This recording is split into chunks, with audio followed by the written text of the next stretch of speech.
J'ai cherché,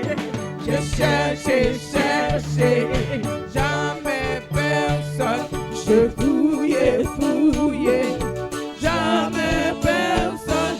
Je tournais, jamais personne. Il n'y a jamais personne comme lui. Il n'y a jamais personne. Il n'y a jamais personne comme Jésus. Il n'y a jamais personne comme lui. Il n'y a jamais personne. Il n'y a jamais personne comme Jésus. Il n'y a jamais personne comme lui. J'ai cherché, jamais personne. J'ai fouillé, jamais personne. Je tournais, jamais personne. Il n'y a jamais personne comme lui. J'ai cherché, jamais personne.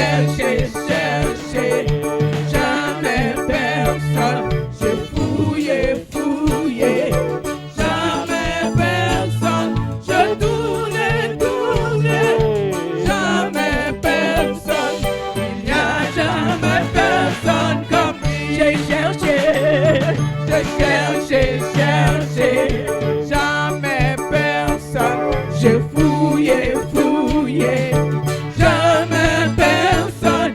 Je tournais, jamais personne. Il n'y a jamais personne comme lui. Il n'y a jamais personne. Il n'y a jamais personne comme Jésus. Il n'y a jamais personne comme lui. Il n'y a jamais personne. Il n'y a jamais personne comme Jésus.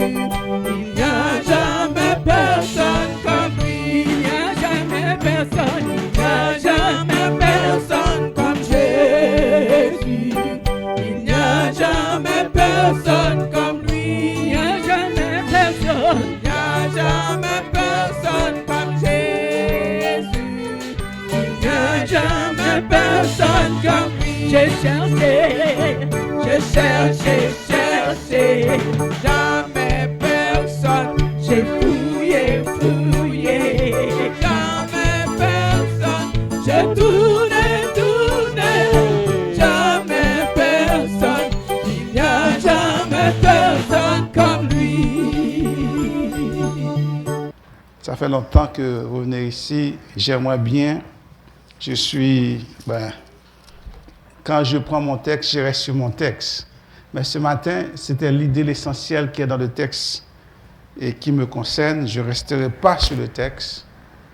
Et nous allons voir pour les gens qui ne sont jamais présents dans notre réunion d'affaires. J'ai décidé ce matin de vous mentionner les 5 piliers de l'Église et la vision de l'Église. Or, je ne vous dis pas une vision économique, mais je vous dis une vision spirituelle. Et dans la vision spirituelle de l'Église, et la vision économique est là, mais on ne détaille pas la vision économique. Et les détails, je vais vous donner les 5 piliers sur lesquels la CFCP se tient. Et nous avons lu Proverbes chapitre combien? Verset combien? Quel verset on a lu?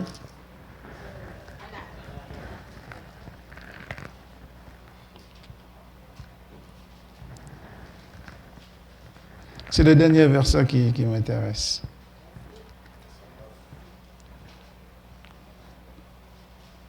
Toutes les voies de l'Éternel. Oh, tu l'as pas.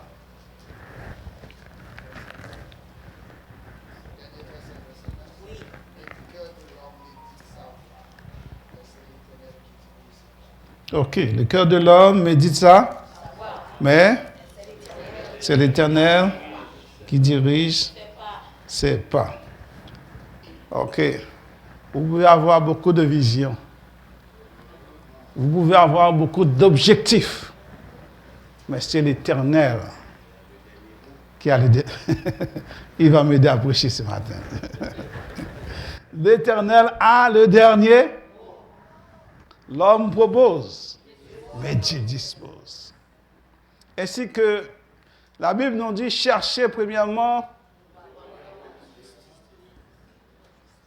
Ça veut dire, donne la priorité à Dieu. Ce matin, nous devons donner la priorité à Dieu dans tout ce que nous faisons. Dieu, ce n'est pas le numéro 2, vrai? Le numéro 1 est le premier dans notre vie. Et si la communauté francophone, tu me mets la vision s'il te plaît, la communauté francophone chrétienne de Peel, c'est notre vision, est de rassembler tous les sauvés. Quand on dit tous les sauvés, les gens qui vont accepter Christ. OK? Sous la bannière de notre Sauveur, Seigneur Jésus-Christ, afin de glorifier son. Une fois que nous sommes sauvés, nous sommes là pour glorifier le nom du Seigneur. Nous sommes là pour adorer qui? Nous sommes là pour donner gloire à qui? Nous sommes ici pour donner gloire à l'Éternel. Et nous ne sommes pas ici pour donner gloire à un homme. Nous ne sommes pas ici pour voir quelqu'un. Nous ne sommes pas ici parce que c'est un club social. Mais nous sommes ici pour donner gloire à... Parce que Christ est le numéro. Parce que Christ a la priorité dans ma vie. Et cette priorité doit être la même pour vous. Si nous n'avons pas la même priorité, nous ne pouvons pas marcher ensemble. Pas vrai? La Bible dit, deux hommes qui n'ont pas la même priorité ne peuvent pas marcher ensemble. Ainsi, voilà cette vision que nous avons. Rassembler, glorifier les gens. Glorifier le Seigneur. Glorifier qui? Le Seigneur. Et nous avons, ça c'est notre vision, vous devez avoir cette vision, connaître cette vision. Si vous voulez, vous venez à la CFCP, il faut connaître. Oui, nous croyons en Christ, c'est pas vrai? C'est très vague. Nous croyons en Jésus-Christ, c'est ça, ça veut dire ça aussi. Nous croyons en Jésus-Christ, notre Sauveur, qui est mort pour nous et qui reviendra pour nous. On peut l'écrire tout ça, mais c'est simple. C'est une forme, on l'a simplifiée. Et en nous reconnaissant que Christ est mort pour nous, c'est la raison pour laquelle nous nous réunissons pour donner gloire à Dieu. Ainsi que nous nous réunissons, nous avons 5 piliers sur lesquels, pour pouvoir accomplir cette vision. La première chose, vous pouvez parler, je vais lire pour vous. Un homme, qu'est-ce qu'il fait?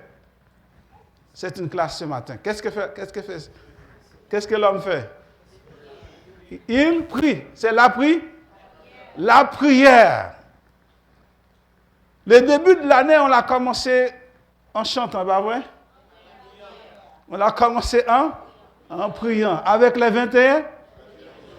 les 21 jours, chaque année, l'Église, au niveau international et local, ça devient dans notre culture, pas routine. Ça devient la culture de l'Église. Routine et culture, c'est différent. Routine, on fait les choses comme ça, sans importance, parce qu'on doit le... Mais la culture, c'est plus profond, c'est ancré dans notre... C'est ancré en nous. On doit le faire. Parce que la prière, c'est la maison de l'Éternel. L'Église doit se tenir sur la prière. La prière touche tout. Et informe toutes les activités. Et renforme tous les ministères et services. Et imprègne le travail du début jusqu'à la fin. Jésus a dit dans Matthieu chapitre 21, verset 13, il est écrit, « Ma maison sera appelée une maison de prière. » Une église qui n'a pas de prière est une église Oh, merci, merci. Vous êtes là, vous êtes là. Une église qui n'a pas de prière est une église. Oh, bon, le plus souvent j'entends dire, oh, l'église n'a pas de puissance. Une église qui n'a pas de puissance. Oh, c'est normal que l'église n'a pas de puissance. C'est où vous pouvez trouver la puissance? C'est dans l'abri. J'espère que vous avez entendu des messages sur la prière, pas vrai? Pendant 3 dimanches, on a prêché sur la prière. La puissance, le besoin de la prière et la puissance. La prière, c'est une puissance. On a dit que la prière est plus puissante que la bombe qu'on a exposée sur Hiroshima et au Japon. Plus puissante que la bombe atomique. On parle de la bombe nucléaire, c'est rien devant la prière. Vous négligez la puissance de la prière parce que vous ne priez pas. Une église en prière, si nous sommes en prière, il va y avoir des miracles. Il y a des choses qui vont s'opérer parmi nous. Mais l'église doit rester dans la prière. Dans la prière. C'est simple. Christ nous a donné l'exemple de la prière, n'est-ce pas? Avant de commencer son ministère, il a passé combien? 40 jours dans le dé. Et avant même de mourir à la croix, il a prié. Il dit, monsieur, vous n'êtes pas capable de prier 1 heure avec moi. Vous voulez la puissance, vous dites l'église n'a pas de puissance. C'est parce que nous ne prions. Mais le jour où nous voulons prier, eh bien, l'église va être forte. Oh, vous regardez à la télévision des gens qui ont une sorte de puissance. Les gens tombent. Ça, ce n'est pas la puissance. Show business. Démonstration de la puissance démoniaque. Moi, je ne crois pas dans ces choses. Je ne veux pas croire dans ces choses et je ne croirai jamais dans ces choses. Parce que ça ne vient pas de Dieu.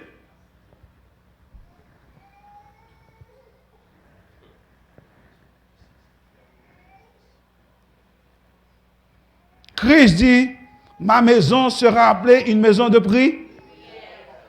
Quand vous venez ici, il faut savoir que c'est la maison de Dieu. Et dans la maison de Dieu, il doit avoir la prière. Il doit avoir la prière. On doit prier, on doit jeûner. Christ donne l'exemple de la prière. Il donne l'exemple de jeûne. C'est à nous de les mettre, c'est à nous de mettre ces choses en application. La prière. Ma maison sera appelée une maison de prière pour toutes les nations. Ésaïe 56, verset 7. Une maison pour toutes les nations. Une maison de prière pour toutes les nations. Christ n'a jamais fait d'exception de nationalité, de langue. Il dit toutes les nations. Vous êtes toujours bienvenus dans la maison de l'État, quelle que soit votre couleur, quelle que soit votre langue, quelle que soit votre nationalité. Vous êtes bienvenus dans la maison. C'est la maison de l'Éternel. Il ne devrait pas avoir de racisme dans la maison de l'Éternel. Parce que nous sommes tous des frères. Je vais venir. Le numéro 1, c'est quoi encore? Le numéro 1, si je vous réveille, vous dormez, j'ai dit, c'est quoi la priorité ou le pilier de l'Église? La prière.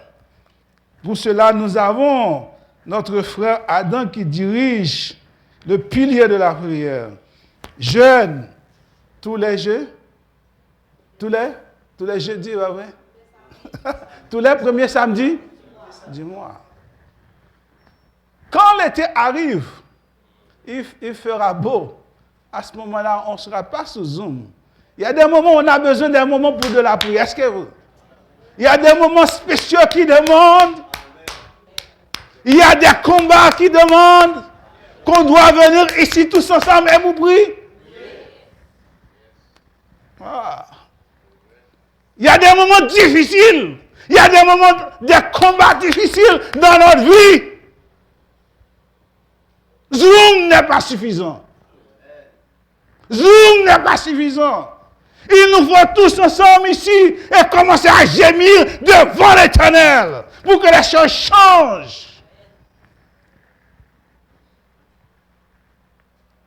Vous êtes trop confortable. Nous sommes trop confortables.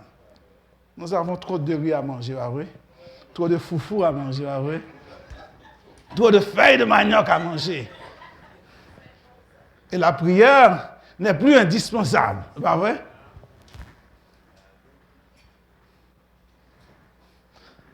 J'avais rencontré un pasteur qui venait du Ghana. Il m'avait dit, quand on était au Ghana, on devait prier pour tout. On devait prier pour la nourriture. D'où va venir la nourriture?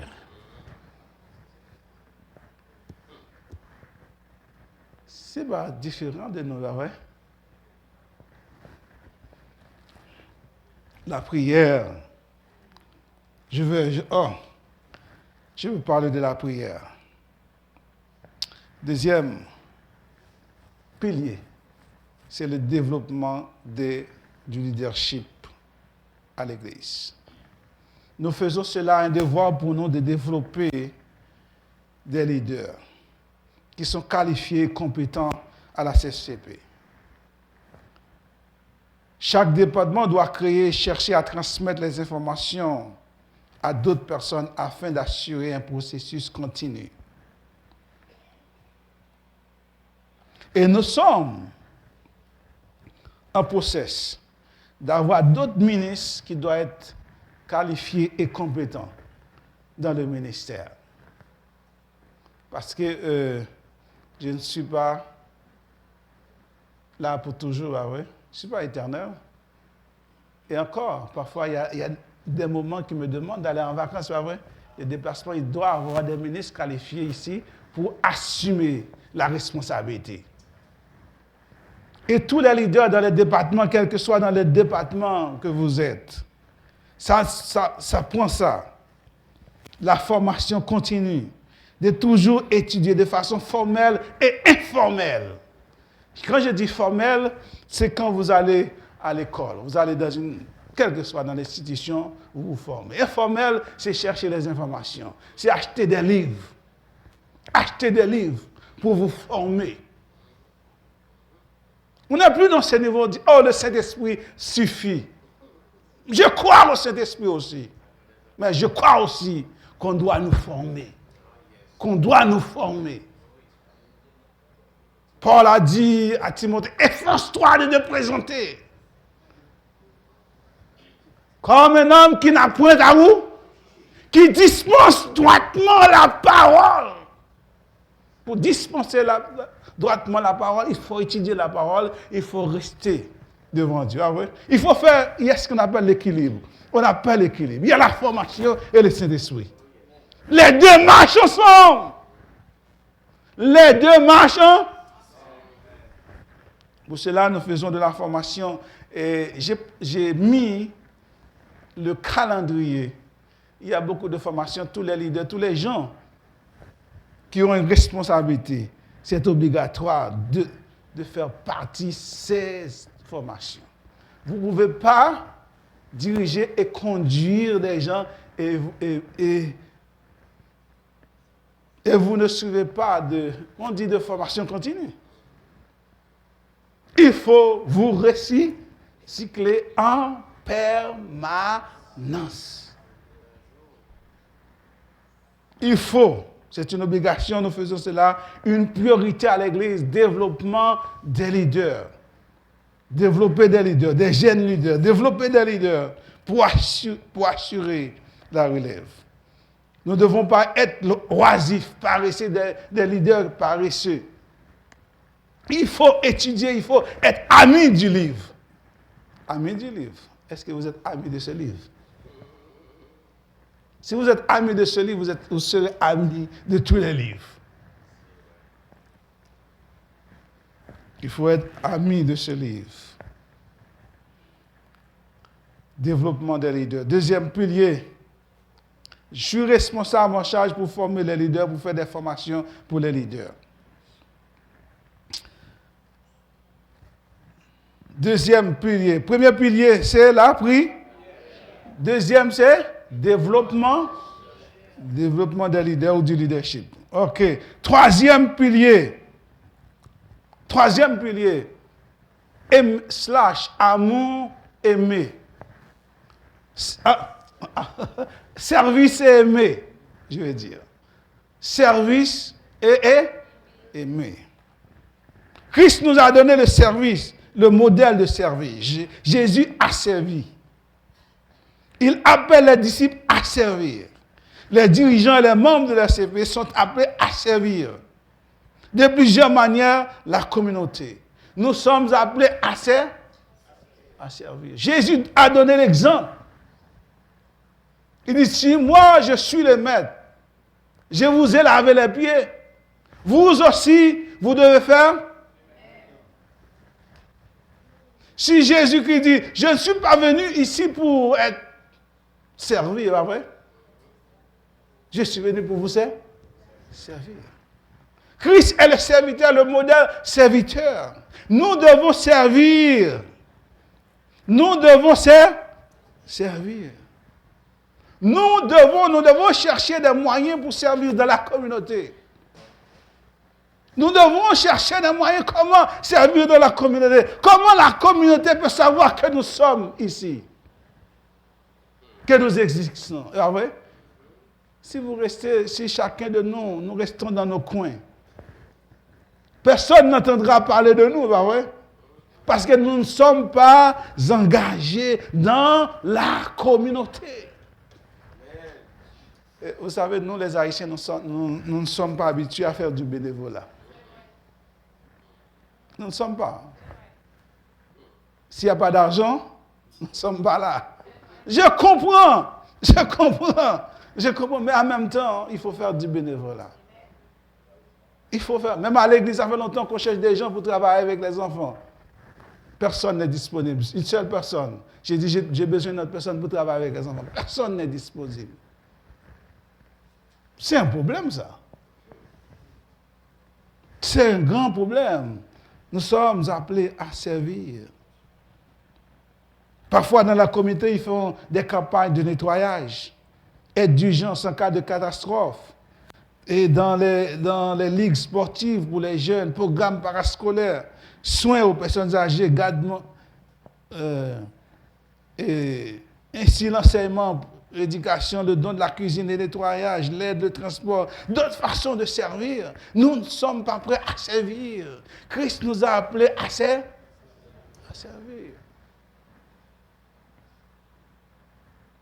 Cherchez un moyen. Regarde là. Est-ce qu'il y a-t-il quelque part où je peux servir? Si vous allez servir quelque part, dites je viens au nom de la CFCP. Vous me le dites. Vous trouvez quelque part un samedi à Brampton, on doit faire des choses. Quand on avait commencé, on avait des t-shirts, on allait au parc, on nettoyait des parcs avec les gens. Qui se rappelle de ça? Personne. On avait des t-shirts de la CFCP, on allait au parc, surtout en automne, on nettoyait pour enlever les feuilles au printemps. Ce sont des choses qu'on doit continuer à faire. On doit être engagé dans la communauté.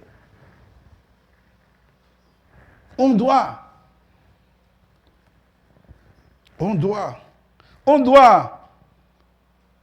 aimer. J'ai dit servir et aimer les gens et servir avec un esprit qui honore Dieu, parce que nous sommes faits à l'image de Dieu. Nous devons entretenir des relations fraternelles en montrant, en ajoutant de la valeur à tous, célébrer la camaraderie et transmettre des expressions chaleureuses. S'il vous plaît, est-ce que vous connaissez les noms de chacun ici?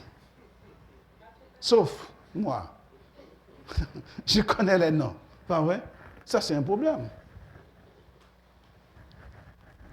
Est-ce que vous connaissez le frère qui vient là? Pas sa femme, parce que l'autre jour, sa femme a prêché. Oui, merci. Est-ce que vous le connaissez? Est-ce que vous l'avez dit bonjour? Il y a un autre frère encore. Est-ce que vous connaissez le frère Bat? Ah, toute personne ne sait pas, parce que j'ai dit la main. Est-ce que vous connaissez? Est-ce que vous connaissez ce jeune frère-là, à côté des enfants? Vous ne connaissez pas? Ce n'est pas frère Jacques, ce jeune frère-là. Oui. Est-ce que vous le connaissez? S'il vous plaît.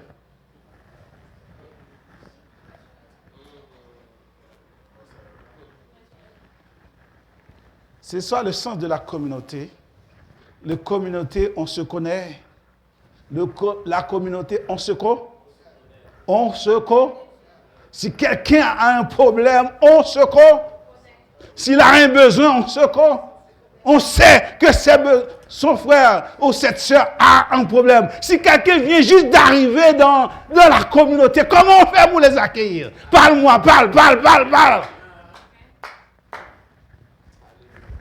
Bonjour mon frère. C'est tout.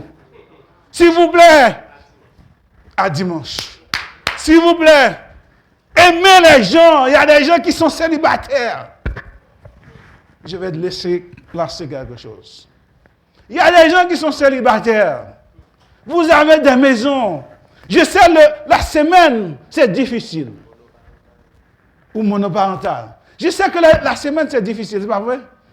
Mais samedi soir, si vous n'avez pas, ou dimanche après l'église, invite quelqu'un à manger avec vous.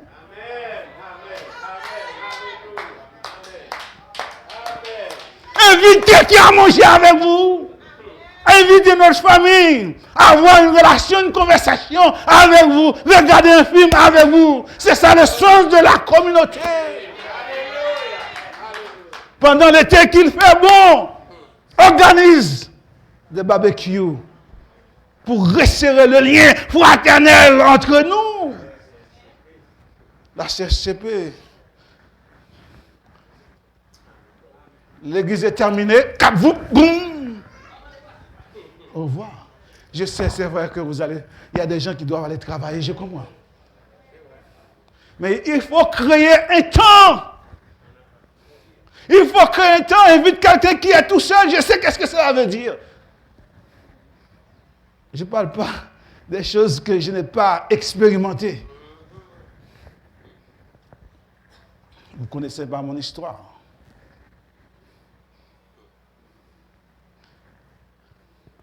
Ça fait du bien quand si vous invitez quelqu'un après le service à partager avec vous.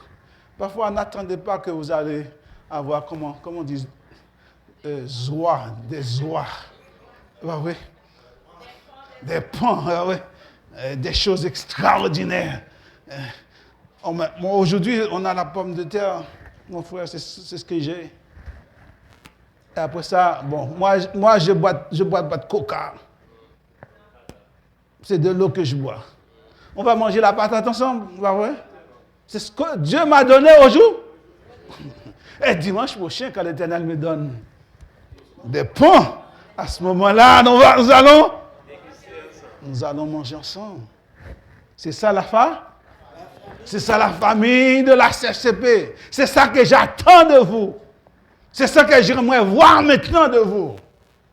C'est vrai, les choses passées sont passées.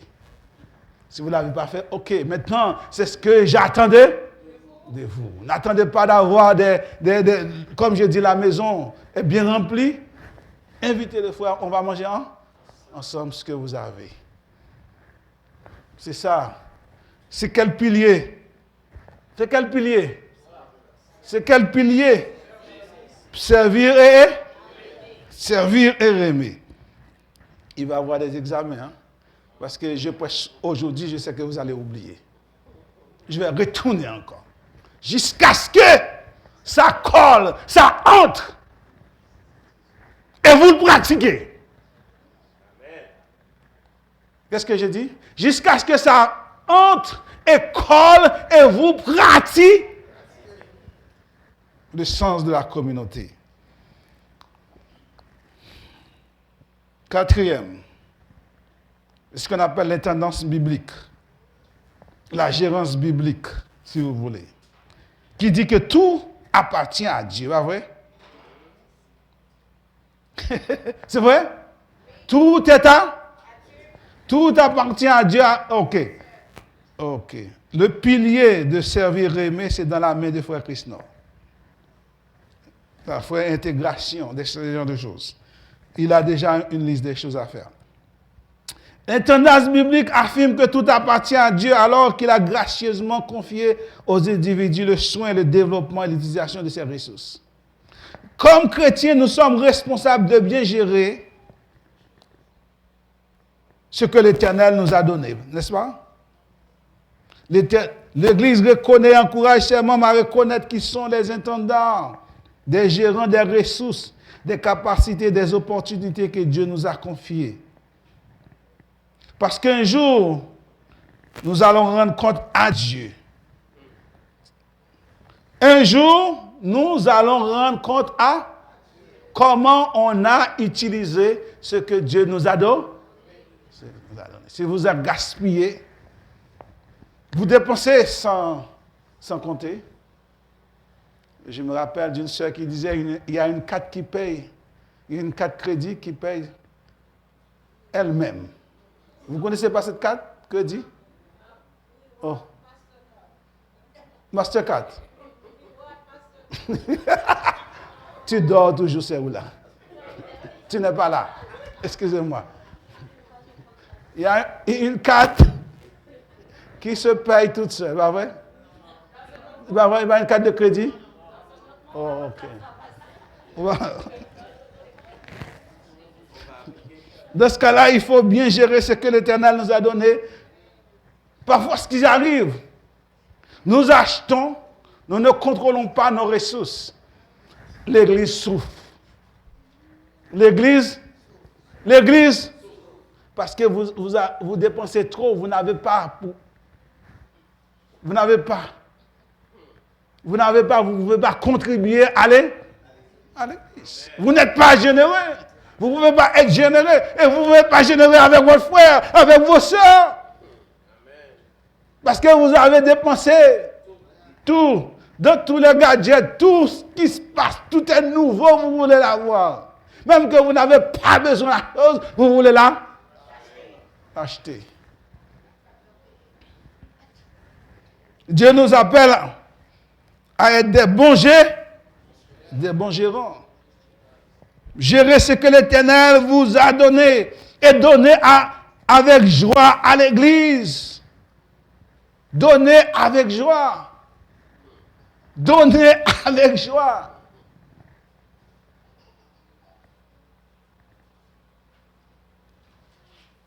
Vous donnez la dîme.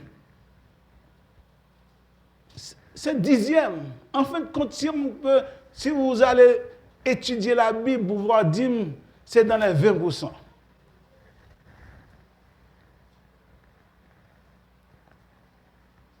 L'Éternel a exhorté dans Malachie, il dit, vous me volez, vous me dérobez.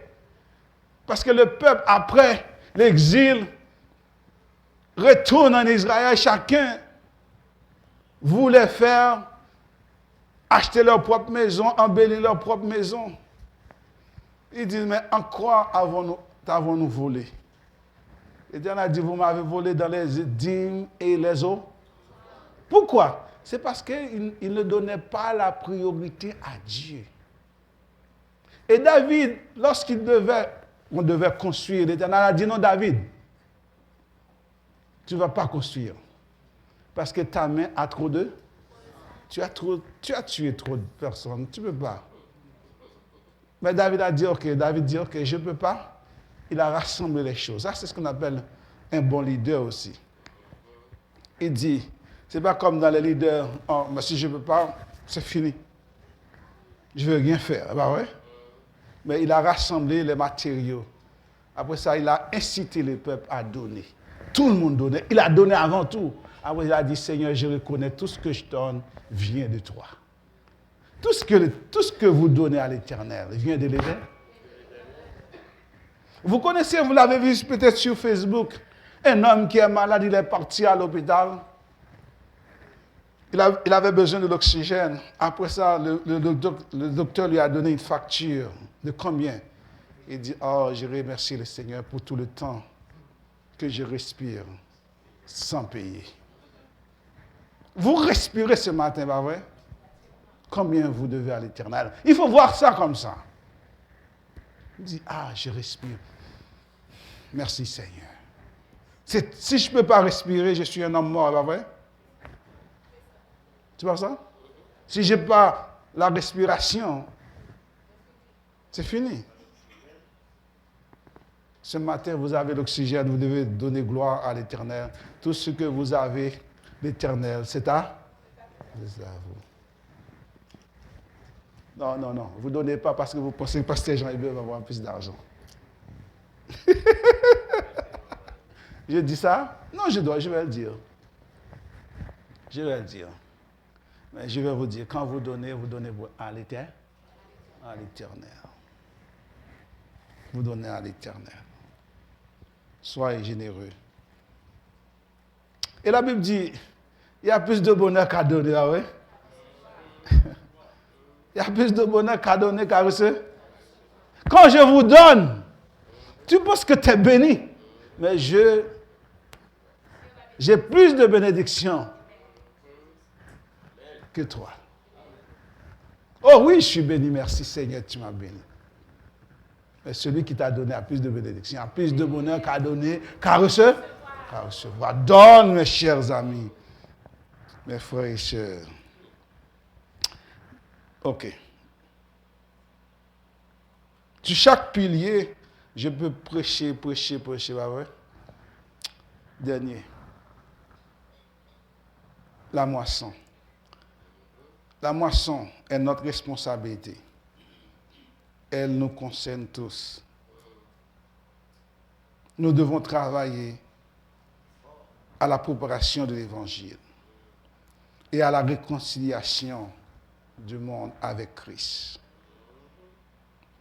Nous devons nous préparer nos cœurs pour la moisson par le pouvoir du Saint-Esprit.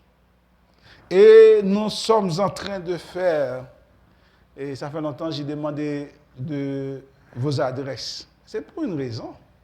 Nous avons besoin de vos adresses.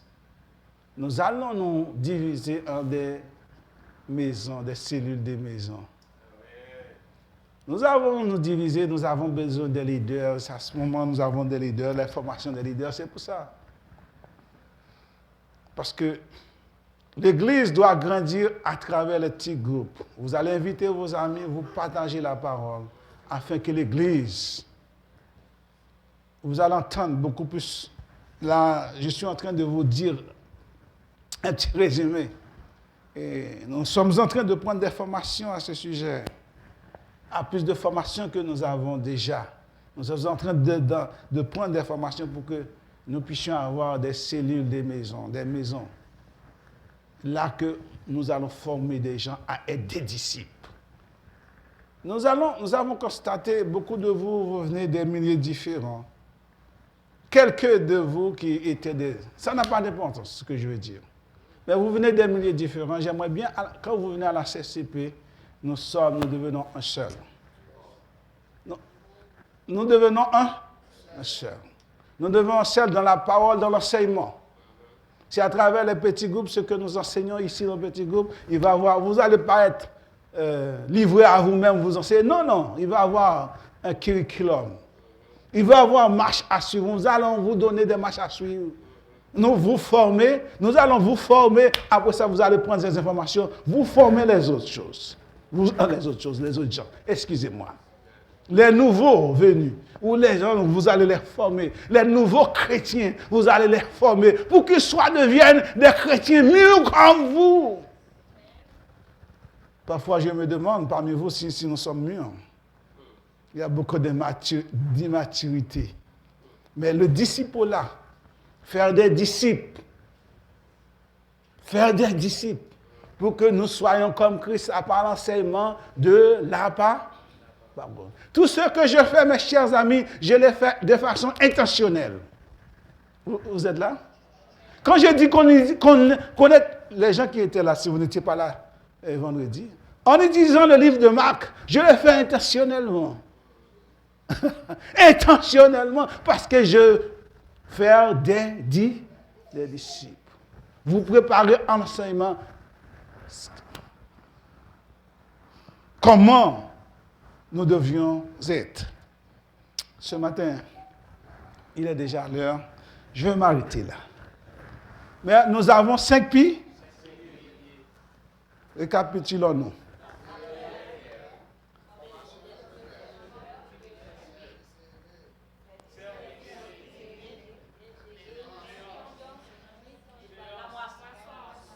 Ok.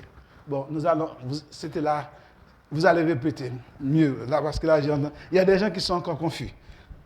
Ok. Je vais demander. On a quelqu'un de faire ça et puis pour que. Je ne sais pas comment on va faire. On va faire.